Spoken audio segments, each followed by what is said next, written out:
guys, welcome back to App. For today's video, we're going to show you how to fix Xbox Elite 2 controller not turning on.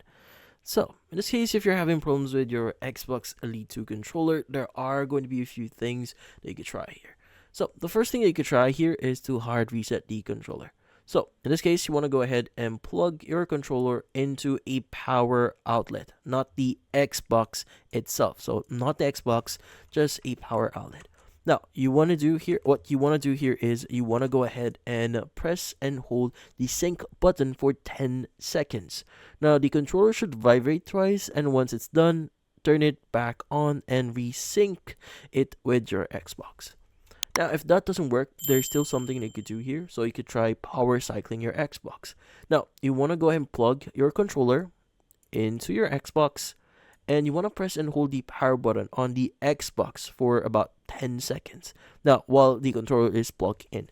Now, then you want to try the Xbox on, or want to turn the Xbox on using your controller. So in this case, turn it on via this way. Now, you may need to repeat this process about 2 to 3 times. And also make sure your controller is fully updated by keeping it plugged in for about 12 to 24 hours. After that, try turning on the Xbox through the controller again. But in this case, that's about it. So hopefully this video was able to help you. Like and subscribe to App. Thank you for watching.